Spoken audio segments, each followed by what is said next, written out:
This is the Horse Radio Network.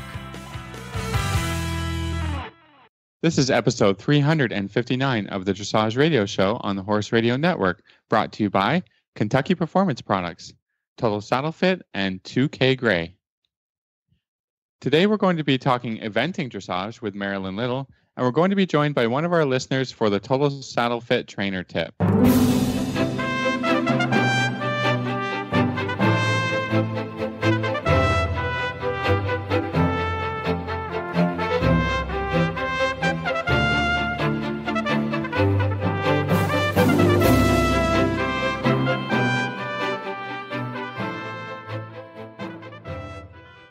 This is Reese Koffler-Stanfield from Georgetown, Kentucky.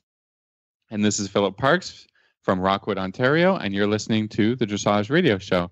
And today we're joined by Coach Jen, who is a rare guest on our show. Producer Coach Jen is here. Oh, I love it. How's Coach Jen today? Coach Jen is doing fabulously. I'm sitting here with a bowl full of trail mix and a lemonade, and I'm going to sit back and enjoy the chit-chat because Marilyn Little is always a great interview.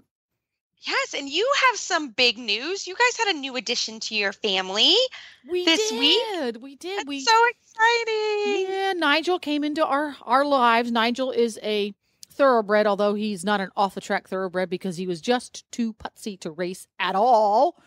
That's okay. That's okay. Some of them lack the competitive edge. Yes. He does. He lacks a competitive edge. His favorite thing to do is eat alfalfa hay and sleep, apparently. And sleep. He's like a big baby that way. He just eats and sleeps. That's all he does. Love it. Okay. Yeah, so we're very excited about our big new adventures. So fun. That's exciting. Well, we can't wait to watch. And it's always fun when you add a new horse to the team. It's really fun. So we wish you lots of luck. Thank you. For sure. So, Reese, what's new with you? What's going on in Kentucky? Goodness, we had just an absolutely beautiful day today. It was one of those days. Here too. Yeah. I have to be honest. It was one of those days where I was like, I just cannot be in the ring right now. So we have pull the roof off that indoor. Yeah, we're like, pull the roof off. Let's go outside. So we did some cross training today. Everybody went outside. It was perfect. It wasn't hot. It wasn't cold. The bugs weren't out. It was just one of those days. It was just wonderful. So we had a really, really fun time playing today. And goodness, we're sort of back in routine now. This for some reason it took a long time this year to sort of get back organized, but we're back and organized and super excited to be doing stuff. So yeah. How about you, Phil? Rolex is coming up, right? Yes, Rolex is coming up, and that's actually what's going to be fun about Marilyn Little. She is a competitor in Rolex, and so that's going to be really fun. Sort of hear about what she's up to, and again, Rolex is one of the largest horse events in the United States, and the shopping, it's amazing. But after Florida, I probably shouldn't. What are you doing? But it's so nice. So it's going to be really fun. So I'm looking forward to that, and Rolex is always fun, and pray for good weather and all that good stuff. So really, really looking forward to it. So, awesome. Yeah. Well, I guess in the news, I just heard about this CenturyLink Center in Omaha, Nebraska is going to be hosting a CDI 4-star. It's going to be going on May 5th to the 7th. I guess they're doing this in preparation. Omaha, I don't know if everybody knows this yet, but they will be hosting the World Cup final in 2017. So they decided to host a big show there, and there's going to be a few Olympic sort of contenders going there, and it should be great. Our friend Lauren Spreitzer, I think, is going to show there. Yeah, no, I am really looking forward to hearing about it. It's a really cool thing, and I think it's going to be great. How far is Omaha from Kentucky? Oh, really far. It's far. I just don't very associate far. Omaha with, no. It's going to be new and interesting venue. Yeah, they have a new venue. I think they host events at this.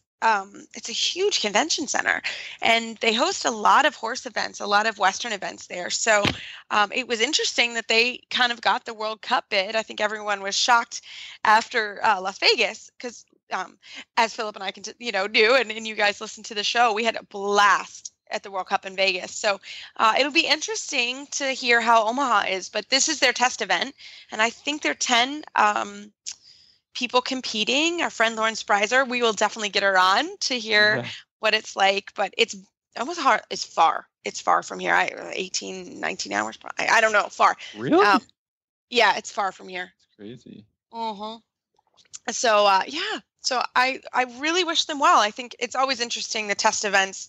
You know, we went through lots of test events here in Kentucky before the WEG. So, yeah, it'll be really fun.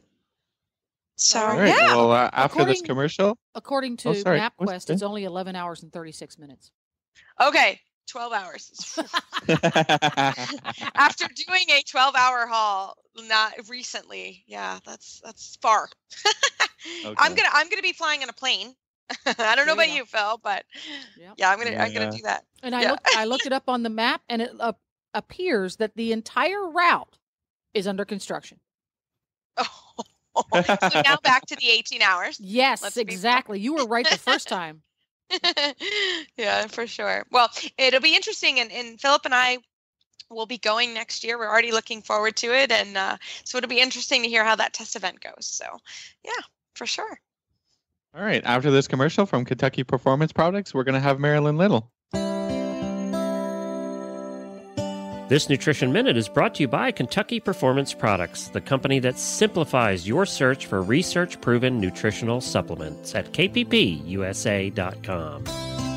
The horse that matters to you matters to Kentucky Performance Products. Managing horses can be challenging. Each horse's personality affects the way he behaves and reacts to the world around him. Horses with certain dispositions can be at higher risk for developing health problems than others. High-strung or excitable horses are easily stressed, but so is the timid, quiet warrior. Stressed horses are more likely to develop digestive upsets that lead to colic, diarrhea, and ulcers. Nalox Advanced was specifically developed to support a digestive tract that is under stress. It sustains proper pH levels, reducing the incidence of ulcers and hindgut imbalances, while simultaneously supporting the healing of damaged tissues. Nalox Advanced supports the complete digestion of starches and sugars and sustains populations of beneficial bacteria. Make life a little easier on your sensitive horse and start him on Nalox Advanced today. To learn more about the ingredients in Nalox Advanced, visit Kentucky Performance Products at kppusa.com.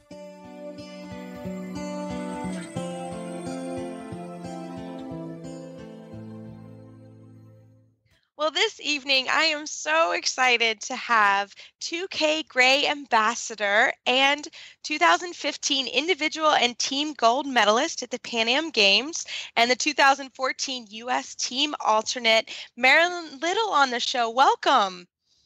Thank you. It's great to be here. Well, we are so very excited because, you know, things here in Lexington, we're getting all excited about Rolex Kentucky 3-day event that's coming, and you are on the start list. So I am super excited to see you in person up here. Well, it's a busy time, and I can tell you that Rolex fever is happening all over the country and probably all over the world. It's not just there in Lexington, but whether you're here in Ocala or Aiken or Southern Pines preparing, everybody is at a fever pitch, and so are the horses. So this is an interesting time to talk about dressage and what's coming up for these really fit horses and how they're preparing for their event in Rolex, and also for other people that are just preparing towards their goal event, whether it's a 3-day event or just their targeted season closer. No, I think it's fantastic. And for our listeners, Marilyn, tell you are actually a very, very accomplished show jump rider as well, correct? I've show jumping was my first sport, and I didn't start eventing until about 6 years ago. I started riding on the U.S. team in 1999 when I was 18. So I've had a far more experience with that. But it's incredible. Go fully into eventing right around 2010 or so, and never looked back. And I definitely do both sports full time, and especially at this time of year, I have to say it really does. Eventing really does take center stage at this time of year, because as the horses are gearing towards a 3-day event, such as Rolex or Marilyn or Poe or Burley, even any CCI. You're dealing with a horse that's just requiring so much time and so much focus. So it's at this time of year, it is all about eventing for me. Oh, well, I mean, we're in awe of you. We were talking off the air about it. I'm like, oh my gosh, I'm trying to master one sport, let alone mastering all three. And you've been on the team for two. I mean, that's incredible. So tell us, we wanted to chat a little bit today about, what is it like to ride a horse that's this fit in the dressage stadium, and you have to go into the Rolex stadium. It is a very, very electric environment during Rolex. And how do you train? I mean, how do you do that? Because that's not something that we would always come across really in dressage. Well, you picked me because I'm riding a chestnut mare, didn't you? We have no biases here. We have no biases. You went down the list and said, okay, she's riding a chestnut mare. She's going to have something to say about this. Well, you're right. I love chestnut mares. They're my favorite, actually. So that's why we picked you. Well, I love this chestnut mare. Demeter is a very special horse. She's 14 years old, and she's going to be my partner at Rolex again this year. I think she's jumped 5 or 6 4-stars, completed 5 or 6, and probably we had 1 or 2 bad runs, and so she's probably around 7 stars. But wow. She's coming in this year as a seasoned competitor, and she loves Rolex. It is electric, and luckily she is. I know her very well at those grounds, and make no mistake, she knows those grounds as well. As soon as she pulls in, she knows where she is, as do so many horses that go back to the same event year after year, or even a local event that someone pulls into. The horse knows where they are, and it's obviously it's much more of a task to get the same level of work and quality of movement that we have at home and take that into an event setting. That is a real challenge, especially on horses that may be a little more keyed up as the season goes on due to fitness or due to progressive runs, or even just due to nerves that we feel as riders, because we want to do well at the goal events and personal pressure. So balancing all of those things is tricky as the season goes on, and knowing what you're up against is a big part of it. I like to start early in the season and try to break it down, what the season will hold, and what my goals are for that horse that season. And looking at your scores from the season before, knowing, does my horse deteriorate as it gets more fit? Yeah. Do I lose relaxation and rhythm? Sometimes submission. Did it all go out the window? And at what point does it start to fall apart? Or at what point do you realize it's falling apart and say, you know what, I got to refocus on the relaxation and the rhythm and go back to the basics. And I've picked apart my scores plenty. I've had a few years to do it, but whether or not you've had that luxury because you've had a partner for a while, you can still make a good plan for yourself. And I think that it's important, if you're going to be training new movements, whether they be lead changes, square halts, new extensions, to try to get those done a little earlier in the season, while your horse is in quite as fit and they haven't had those progressive runs, and they just are a little bit more relaxed. That's a great time to focus on those and know what tests you're going to want to do that year, and also to incorporate any new changes that are going to be coming in your horse's season, whether it's new tack, maybe you're stepping up to a double bridle, or you want to start a fly bonnet. The week before the event is probably not the best time. Not a good plan, right? That's not the best advice. Do not change anything. If you didn't find the success at home, you're probably not going to find it in the ring. So don't that last minute bridle change. Although you may feel like you have to have it, probably best just give it a miss. Don't do it. Remember this interview. Don't do it. It's rarely appreciated by our four-legged friends. That is so true. We've all done it, and we have all done it. And 9 times out of 10, you look back and think, no, that wasn't great. So plan for those things, and then try to stay the course.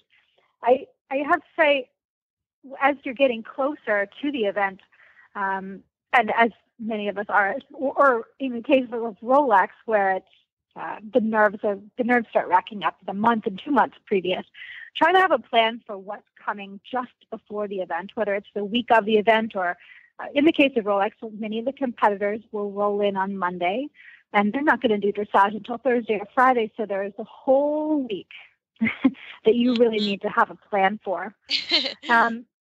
For me in particular, because I do ride so many mares, and they're yes, the legends are true. They are. I tend to be a bit hotter sometimes. To really know what those hot buttons are.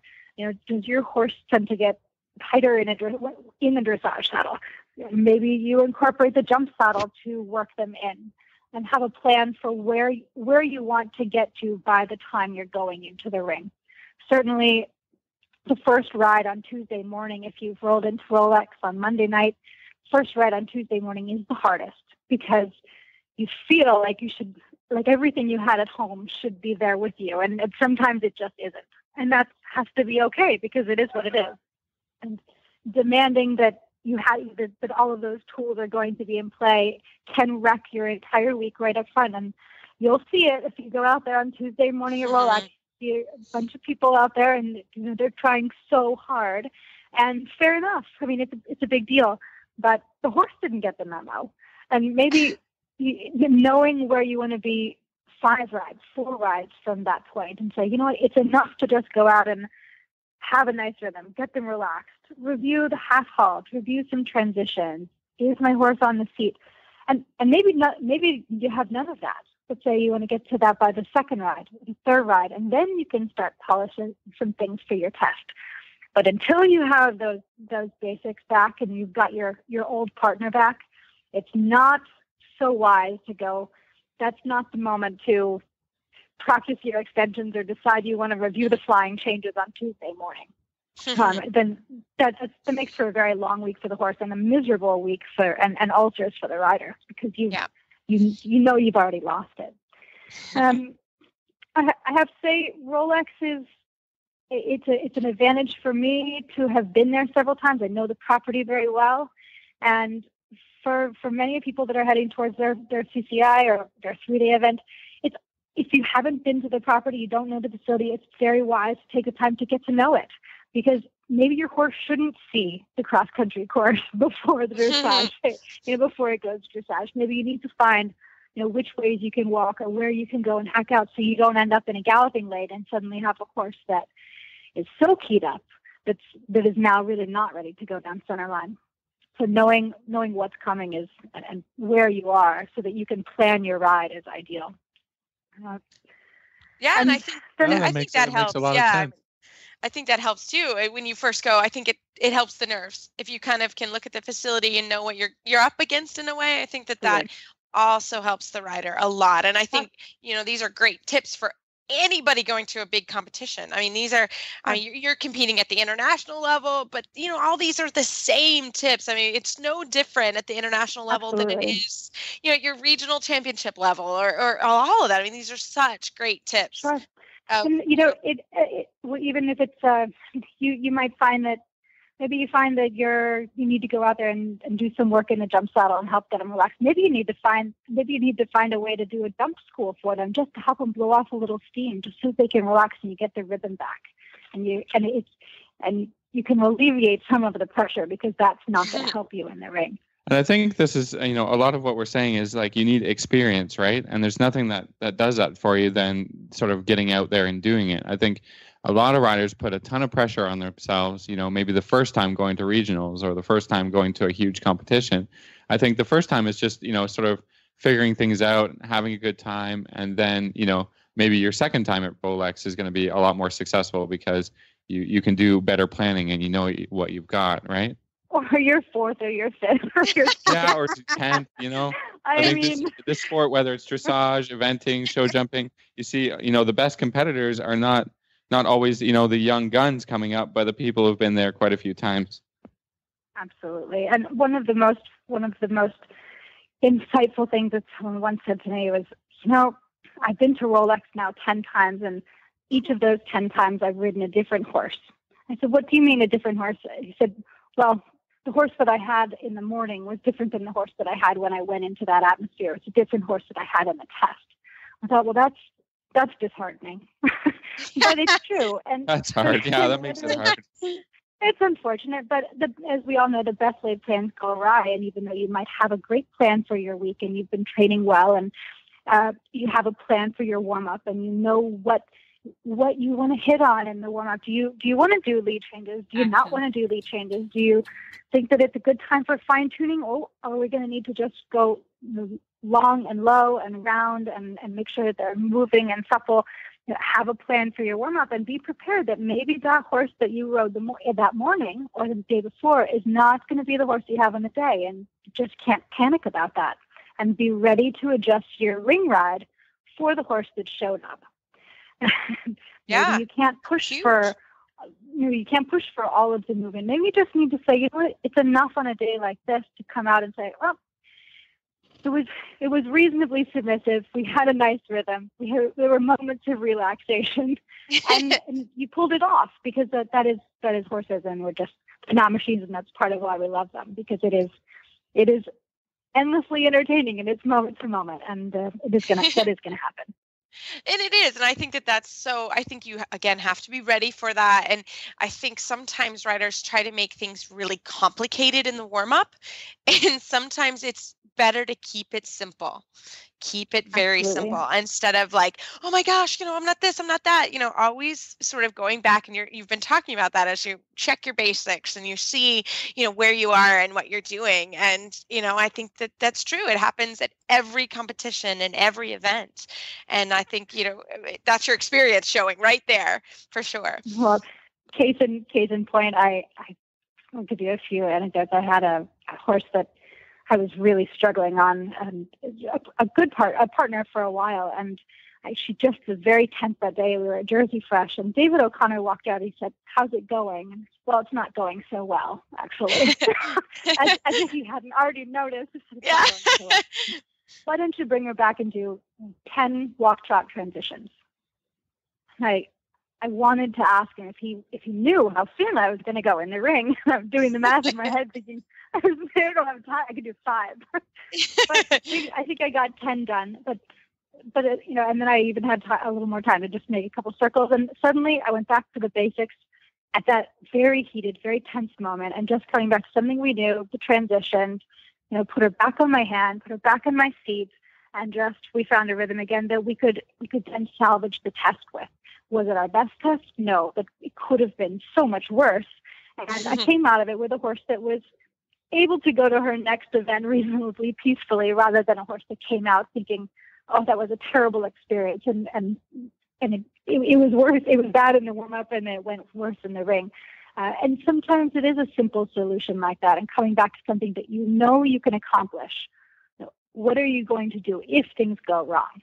Well, if you're out jumping, okay, I'm going to shorten my reins, I'm going to put my heels down, and I'm going to kick on. And in the little sandbox, it's all right. I'm going to come back, find the rhythm, practice what you're good at for a moment, and then put it behind you. And if the warm-up area doesn't go well, then leave it in the warm-up area and get on with it in the ring. Yeah, no, I think that's amazing advice. I think that's good. I'm going to add shorten your reins, great too. Advice, yeah. More than likely, you're probably going to shorten your reins in the sandbox, too. Just saying. Yes, that's true. For sure. And Marilyn, you are going to be really beautifully decked out in your 2K gray pants at Rolex, I have a feeling. Can you tell us a little bit about... Tell us a little bit about your fashion going into Rolex.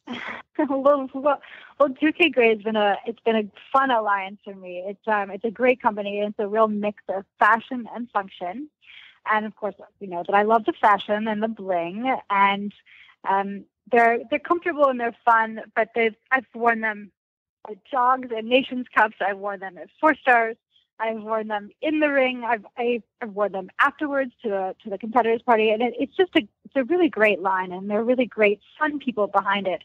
And I will be there at Rolex. Which pair you won't know yet, but I sported some at Buccalo Cross Country Day, and also at the jogs, both jogs, I think. And, I love it. Yeah, I always great place to wear them. Yeah, great place to wear the pants as the jog. That is fantastic. I love it. Well, Marilyn, we are going to be watching you here at Rolex. After meeting you, I am going to be cheering big time from the stands. And how can our Don't listeners... cheer too loudly. We want to keep it calm. After you're done. After you're done. Don't worry. We will keep it go. shushed until after you're done, for sure. So, Marilyn, how can our listeners find you online if they have any questions about 2K Gray and or about all your horses and your experience?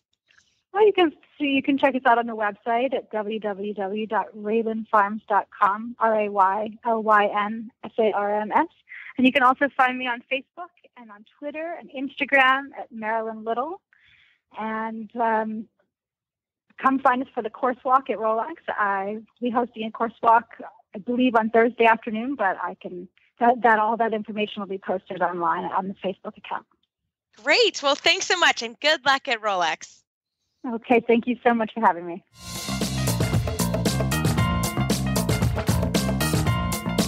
"2K Gray's mission is to honor a woman's adventurous spirit by creating apparel that offers comfort while riding, plus style when you're not. In 2011, Grand Prix rider and entrepreneur Chris Pinto joined forces with fashion industry veteran Meryl Ranzer to create a chic and sophisticated line of performance riding breeches that look and feel better than your favorite pair of jeans. The line, made for women by women, is now being expanded and refined by teaming up with global equine manufacturer and distributor Intrepid International and notable fashion designer Kia Tomlin. 2K Gray offers serious riding clothes that are sturdy in the saddle, yet slimming, stunning, and sophisticated everywhere else. Each detail, from pocket shape to seam placement, is designed to enhance a woman's silhouette and to celebrate different body types. The collection is machine washable and proudly designed in the USA. Check out the new and exciting designs at 2kgray.com. That's the number 2, the letter K, GREY.com. You can also follow them on Facebook at 2K Gray. Feel better and ride better. 2K Gray.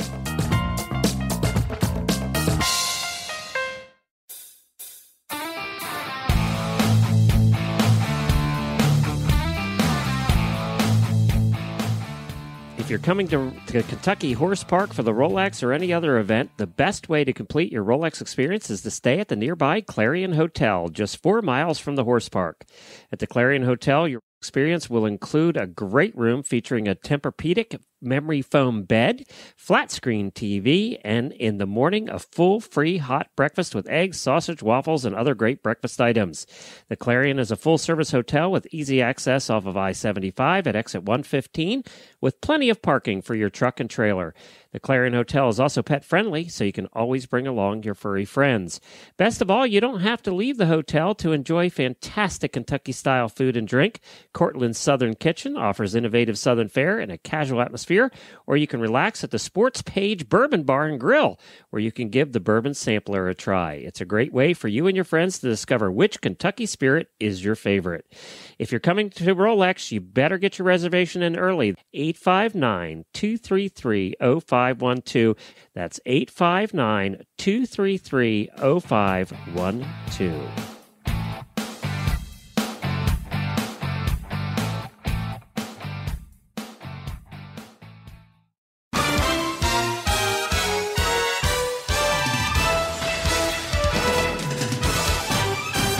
This week's dressage training tip is brought to you by Total Saddle Fit, home of the shoulder relief girth at TotalSaddleFit.com. Well, this week for our Total Saddle Fit tip of the week, we have listener Allison Baugh on the line. Allison, welcome to the show. Thanks so much. It's great to be here. We're super excited. So, Allison, tell us a little bit about your horse and what your kind of question/concern is with him. So I have a relatively new mare. Her name is Piper. She just turned 10 years old. She's part Irish Draft, part thoroughbred, and I've had her since the new year, so about 4 months now. And I do eventing with her, or at least I'm starting to. She has evented quite a bit in the past, and then I'm just kind of new to eventing myself. So one of the things that I've noticed with her as I've been working on my dressage is that she's she seems to be almost a different horse to the left side than she is to the right. So I've been trying to kind of stick to the dressage pyramid principles, and I have a really great coach, but I just find myself, especially when I ride alone, not really knowing how to work on that, because then I feel like she hangs on the inside rein the more I try to bend. And then I get frustrated, and then it feels heavier, and then it doesn't feel light at all. So then I just think, well, why don't I ride to the right side, and everything will be better. And then I kind of avoid the left side. But I know that's not the way to go about it. Let's face it, we've all done it. We've all done that route. It's normal, very normal. Well, Phil, do you want to jump in first? You want to start with? Well, I guess we gotta sort of diagnose the issue, I suppose. My first question for you, Allison, is how reactive is the horse off your left leg? You know, she's not bad after a good warm up. Like, my coach encourages me to do a lot of transitions with her and get her off my leg in the first 10-15 minutes, and she comes along pretty well. I think I'm the one who's learning more from her than the other way around. So yeah. I'm starting to kind of get that. Have you definitely approached? I think she's not as reactive on the left to my leg than the right, for sure. Yeah. So have you approached any kind of leg yield as of yet? Yeah, we've been doing some leg yielding, but again, she's much better with her leg yield to the right than to the left. She'll do it, and she certainly does it great when my coach rides her. But she's definitely not as smooth with her leg yield and reactive to the left side. So I've got one. Allison, what's she like in the right rein going to the left? That's a good one. We do some suppling exercise. Do you mean like bending to the outside when you're going to the right? Well, do you have, is that what you mean? What's your connectivity level? Like, so it sounds like you have quite a lot of pressure in your left rein. How much pressure do you have in your right rein, if any? When I'm going to the right? When you're going to the left. Oh, when I'm going to the left. Well, I try to increase pressure on the outside rein because I'm trying to like go inside leg, outside rein, but then she's just straight. She has no suppleness at all. So then I try to like bend her to the inside, but then I just got to keep hauling and hauling and hauling. And then I get her where I want her, but then it's like she's hanging on that inside, and I don't know how to get her off the inside rein. Well, I think Phil is definitely going in the direction I would also go in. But I would add in, have you tried a turn on the forehand at all? Not much of that. No, I haven't. That would be one of the first things that I would do, because what it sounds like to me is this is a pretty common problem that a horse is pulling on one or the other. It's the stiff versus the hollow side. So it's very common, this problem. I have multiple horses in my own barn that are doing that. And one of the things that I always think about is what is happening actually in the opposite rein, because she has a lot of pressure on the left rein, and you're trying to push her to the right rein, going to the left, which is your outside rein. And more than likely, there's not a lot of pressure there. So when you ride a turn on the forehand, and technical classical turn on the forehand is from a halt, a 180-degree turn off the inside leg to the outside rein, or 360 degrees all the way around. Sometimes with a younger horse or a stiffer horse, it kind of going from the halt to the turn to the halt is a little bit more challenging. So sometimes I like to make that turn on the forehand a little bit bigger. And as you're making that turn on the forehand a little bit bigger and asking the horse to step laterally, so bringing that left hind leg sort of between the two front legs, so you're asking him to step laterally, you're going to start to get some pressure in your right rein. And that would be what I would challenge you to do is, we always focus on the stiff side and we pull and pull and pull on the left rein, in this case, the left rein, but there's nothing in the right side or the outside rein. So what I would say is in the leg yielding is driving her to your outside rein and your outside leg. Your outside leg and the leg yield is a relatively neutral leg. It's just making sure that the horse doesn't sort of pass the plane that you want the horse to be on. But you want to think about putting the horse in that right rein. So that would be sort of my challenge to you, is as you're leg yielding, either leg yielding or doing a turn on the forehand, is increasing the pressure on the right side and decreasing the pressure on the left side. Does that make sense? Yeah, so absolutely. and it's not counterflexion. That's not what we're talking about. That's different. That's a different, Right. a lot of people are really against counterflexion, and certainly I've used it, and I know Phil has used it. But in this case, you just have a problem with your inside leg to outside rein connector. That connector is where the issue is. Right. And we didn't sort of qualify this and ask, but have you sometimes, and this may not be with your mare, but whenever I have a horse that significantly hangs on one rein or the other, I have a really good chiropractor and a really good veterinarian, and I always get that horse checked. I always want to know, maybe there is something physically with that horse that we can help. So I like to always say that first. I'm not saying it all with your mare. That's what we've got going on. But I always check that, because, I have a horse that also hangs significantly on the left side. And he's always, since he was a baby, had some problems with the left side of his body. So we know chiropractically that he has some issues, and just strength wise, and he must have fallen or something and gotten an injury on that left side. So it's always something. So he hangs on that left side because he's weak on that side, and because, there are some chiropractic issues that are going on.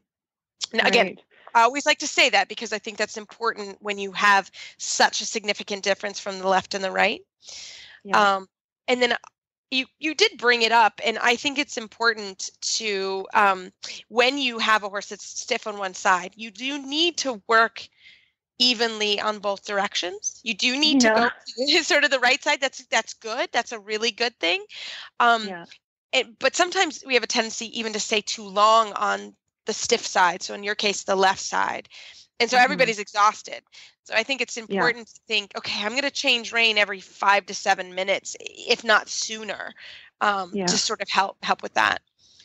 Right. Phil, what else would you add to this one?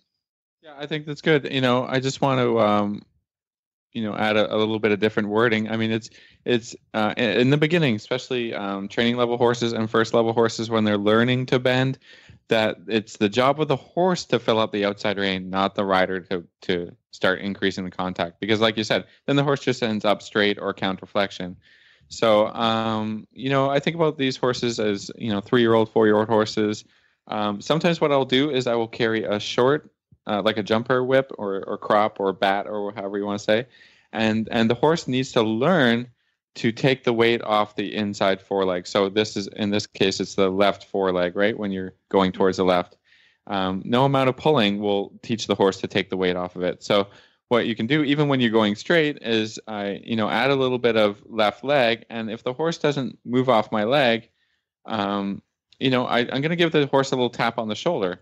That's going to, if you're in trot, that increases the activity of the right hind anyways, and it'll teach the horse to move away from that side, right? They just sort of get just one side balanced and just always pushing down and maybe sometimes too much forward, or running a little bit into the left shoulder. So I like the exercise to just start it in the halt or the walk, like reset, turn on the forehand is great. Then you develop and walk towards leg yield, and say not only do you need the horse to understand that leg pressure needs the horse to move away, but also when you make pressure from your hand, the horse needs to find somewhere else to put the weight, not onto your hand, right? You have to use that, right? Because if you don't teach them that a little bit, then that's what they're going to do, right? Because what you're doing is you're offering, when you bring contact on that left side, is offering even more support for their weight. So you're just adding to the problem, right? No matter how much you try and turn the nose or whatever, it's a pull, and now you're supporting the problem. So what I like to do is put the leg on. Yeah, I feel like sometimes it's become a bit of a vicious cycle, and then if I'm riding alone, I don't want to perpetuate a problem, so then I just stop, right? Yeah, right. Because she finds your hand as a supportive for adding even more weight onto that shoulder, right? Right. What it should be is, I take a little contact, and the whip is right there on the shoulder, and I just give a little tap to say, when I add my contact, the horse must figure out a way to move away from the contact. Right. Yeah, that makes sense. By instinct, horses don't know that, and that's why I talk about this as a 3-year-old problem. Because when you steer a 3-year-old, when you pull on one rein, the horse goes into that rein. Right. And that works in the beginning, but as you develop the horse needs to learn to move away from pressure. Does that make sense? So not only from the leg, but through the whole body, because the leg I think about the leg as controlling the middle of the horse and the hind leg of the horse, right? To push it around, push it away from you. But there's not much that says, the shoulder has to always also move away too. Yeah. So those are, little tricks and depending on the horse, and the situation, but those are a couple of little things that I think about when I'm training the youngsters and the oldsters that need this idea developed. So. Yeah, that's great. I was watching one of I'm lucky enough to ride at a barn that has two fantastic coaches, and usually I ride with one, but I was riding with the other this one particular time, and he got on my horse first, and I was watching him warm her up a little bit, and he almost the entire warm up he was leg yielding her, like just very subtly, but just all these warm ups just to like get her supple and get her loose and get her listening to his leg, and just even watching him warm her up helped me with this problem, because I didn't realize that you could do that. I guess I just never really thought of that. Yeah, no, it's really important. So no, I think that's great. So we've given you lots of tips, and we'd love to hear sort of an update on how things are going. How does that sound?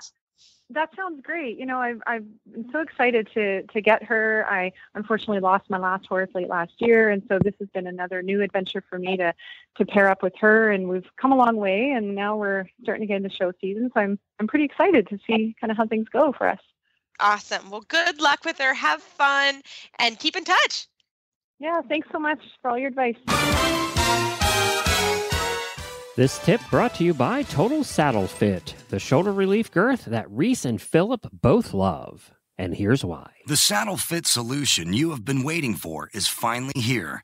TotalSaddleFit.com is proud to introduce the shoulder relief girth. This strategically shaped girth actually moves the girth line of your saddle back over 1 inch, thereby freeing your horse's shoulders from the saddle. Traditional girths pull saddles up against a horse's shoulders and often over the top of the shoulders. The shoulder relief girth's recessed ends allow for the billets to buckle into the girth farther back to give your horse unparalleled freedom of motion. We are so certain that your saddle will fit better and your horse will be more comfortable that for a limited time we are offering a 30-day, 110% money-back guarantee. If you are not totally satisfied with your shoulder relief girth, send it back for a full refund plus 10% of the purchase price. Don't wait. Order now for the best saddle fit solution available. At TotalSaddleFit.com. Visit TotalSaddleFit.com. Well, as always, we love email and Facebook shout-outs, and we've actually gotten several, haven't we, Phil? Yeah, it's been a little bit busy. We're going to have to try and get to these. I think that Coach Jen has this one for us from the Facebook Auditors page. That is correct. The HRN Auditors page. This one is from Lindsay. And she writes, after 2 months of battling abscesses from you know where, I think my horse might be sound again. Now that I have a lot of conditioning to make up for. Besides standard hill work, what can I do to help build up his butt muscles? My horse has shivers, which means his rear end takes longer to put muscle on. And when he's out of work, the muscles atrophy faster than an average horse when he's out of work. Help. Yeah, so I've had 2 horses in training that have had shivers. So I, by no means, I'm throwing this out there, I am an expert in shivers. Because it is shivers, you really need to work with your veterinarian on shivers because it is kind of a tricky one. It really does. The horse has, I think it's a neurological disorder. And so it is important if your horse has shivers that you have a really good plan with your veterinarian. But I think that this is sort of coming back from any injury. It just like any athlete, if you are you're going to the gym, you're in a program, and let's say you sprain your ankle or something happens to your foot, you cut your foot, which is basically an abscess kind of sort of, and you're out of work for 2 months, it's really hard to get back in the routine. So I think you can kind of think of this question as that. And so when we are bringing a horse back from any injury, This is even without the shivers. We try to have a really clear plan with a veterinarian. And we work really closely with the veterinarian on what that plan is. So I sit down with them with a calendar and I kind of go through what a high-level program is. And then the horse will tell you exactly what they can do. Sort of like you can't go back to the gym and start exactly what you were doing before you got hurt. Well, at least I can't. Let's face it. So I think you have to go at that in a real methodical way. Okay, today I'm going to go back and I'm going to do 25% of what I was doing before, or I'm going to really work on leg strength or that type of thing. So I would first start with a really clear program with your veterinarian. Then I would, again, hill work is great. Any time with a shivers horse, though, hill work would be very, very helpful. Lots of transitions, and that may be even from walk to halt. You may do lots and lots of transitions from walk to halt. That's very, very helpful. So Phil, jump in. Do you have anything to add to this one? Yeah, I was just going to ask, a good question is, where was the horse in his training and development before the problem, right? So, right. Sure. We have lots of great exercises that may apply to a second level horse, or some exercises that apply to a, Grand Prix horse. That's a little bit different, so sort of assess, where the horse was at before and build up towards that. I know the horses that have, sort of a 6 month or a year off, then we're starting with just, you have to build up to 30 minutes of walking, because Sure. If the horse is not, not only not conditioned at all, but not conditioned over the top line, then we have to build the top line, and walk can do that for you. So I know we recently had a horse that's come back from some injury. And so we started, until we built up from 15 minutes of walk to 30 minutes of walk. And that took, I think it was about 3 weeks. Yeah. Can take a long time. And then so we said, okay, now we can do 30 minutes walk. Now I want to add 5 minutes of trot to that. And then we, for a week we did 30 minutes of walk and then 5 minutes of trot, and then 30 minutes of walk, 10 minutes of trot. I mean, this is a really long process, because you have to be easy on them. It's a lot easier to make a mistake of adding too much work or too much exercises too fast than it is to make the other mistake of just going a little bit too slow. I think always try and have time on your side and just take the time to do it right. So, and then once we're sort of doing our, then I just start to cut down the walk a little bit till it's 15 minutes, so a really nice warm up for these horses, then 15 minutes of walk, 20 minutes of trot, and 10 minutes of canter. That's when I start to do some actual exercises, transitions. And so if I have a little bit more advanced horse, I don't have a huge problem in doing some walk canter transitions, because I know the horse is handle that. It's not training. It's sort of just building muscle and rebuilding the muscles. And the horse already knows those sort of exercises. So I'm not trying to teach anything new until, maybe six months down the road, right? It's hard. It just is, you really have to take your time. I think that's the biggest thing. And then, all the exercises that we talk about week to week are great. They all build muscle, they all improve your endurance and fitness and stuff like, whether it's Travere, a little half pass. But yeah, for sure, we're always doing transitions. I think you'll hear that from a dressage person till they're blue in the face, because that's when you go from a slower gait, really balanced, into the next gait or an upper gait, you're asking the horse to really balance and push from his hind legs, and that's how you build the butt. I can't say more than that, really. No, I think that's great. I think that hopefully that gives you a good starting point. Like Phil said, it is a little tricky when we don't quite know what the horse started with and where they are, but that is a good general discussion on sort of how you can methodically bring a horse back from an injury along with the other sort of with the shivers. So Phil, that was awesome. I have a question. Yes. Yeah. That got me thinking about this. Let's say for the sake of the discussion, we have a horse that Lindsay's horse is in that training level to first level range, because probably 80% of the people out there who ever rode a horse can relate to that level. And your horse is off because he has abscesses. When you bring him back to work, would it make sense to take the path that skills that he had before he had time off, are ones that you want to work towards. In other words, he had a really good handle on staying straight at working gaits and bending on 20-meter circles at working gaits. So when you start to put him back into work, you start with transitions, walk to trot, trot to canter, and vice versa on straight lines and 20-meter circles.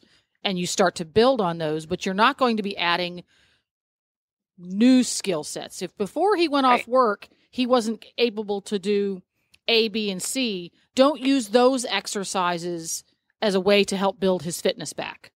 Does that make sense? Absolutely. Absolutely. Yeah, Yes. for sure. And I think that's, where you got to start. That's where you sort of, you have to look like a Grand Prix horse. Let's say that they're off with a tendon injury or something. You won't piaffe that horse for at least 3 months. Just because it can piaffe doesn't mean you anywhere want to go close. Yeah. That's right. And so, I think you have to look at what your horse does before the injury.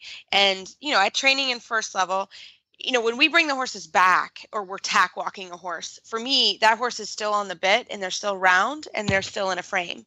Again, that's 90% of the time, barring something, neck injury or something. But, if we're on the horse, we're going to work in some type of working frame. Does that make sense? Yep. So if we tack walking, even if you're tack walking for 10 minutes, that horse is on the bit. It doesn't have to be in a Grand Prix frame, but it has to be round. It has to be soft. It has to be using his body. Otherwise, it's not going to build any muscle whatsoever. Right. Or you build the wrong muscle that you have to rebuild. Yeah, later. and then it's in. You might as well stick it in the field, or yeah. I mean that's the thing. If you're riding the horse, you ride the horse in the way in which you intend to go. Develop the training, right? And I think a lot of times is don't just do transitions. I think fewer number of better quality transitions. Oh, thank you, Philip. Is the right answer. Thank you, Philip. Yeah. Drives me Quality, nuts not when right. people If do I'm 4 just million kicking of the horse something forward badly. and pulling the horse back, I'm not doing any good. It's quality, not quantity. Quality, not quantity. Quality, And not think whenever you're on the horse, you're training him. So if you make a lot of excuses about the horse being off and him not being able to do the job, then you're training him not to do the job also. Right. So if you're still in the 5 minutes trot phase, do one good transition, or and then that's great. And just pulling and kicking and letting the horse be lazy doesn't work either. So there you go. I think you have to have have some goal within the ride that you're gonna do something, but think about the quality in which he's doing. With 3 minutes of really good quality walk work, and then take him out and hand walk him, then 15 minutes of crappy walk work. Yeah. Yeah. Makes perfect sense. Yeah. So quality, not quantity. Question. Yeah, there you go, Lindsay. Hope that helps. And Jen, how do our listeners? We talked a little bit about the auditor page. Can you tell us a little bit about that? The super secret Horse Radio Network Auditors Facebook page. Yes. There is an exclusive group of very generous folks who help support Horse Radio Network programming by becoming auditors. And what you do is you go to dressageradioshow.com or horseradionetwork.com. And you click on the banner that says Become an Auditor. And you can pay a monthly amount of money that you choose, as little as $1. And that makes you one of the auditors. And that money goes into a big old pool, and it's split amongst the Horse Radio Network hosts and helps us keep the lights on here at Horse Radio Network. But that gives you the right to be in the Horse Radio Network Auditors Facebook page, which is a closed group. And it's a lovely community of like-minded horse folks, like-minded in that they support one another, enjoy hanging out together, and having a lot of fun. So that's what it's really fun. It's kind of cool. Yeah, it's really cool, and it's very active, and it's really fun because that's actually where this page came through, and I saw it pop through, and I said, oh, we'll answer it tonight on the show. So it is a fun thing for everybody to be a part of. So thanks for telling us, Jen. And everybody, you can find our show notes and links to today's guests on our website, dressageradio.com. Like us on Facebook, just search Dressage Radio Show. Follow us on Twitter at Horse Radio. My website is maplecrestfarmky.com, and my email is reese@horseradionetwork.com. You can contact me best through Facebook, or my email is philip@horseradionetwork.com. I'd like to thank our sponsors for allowing us to put on a good show. And don't forget to check out all the other shows on the Horse Radio Network at horseradionetwork.com. Everybody, keep your heels down and your shoulders back, and we'll talk to you next week.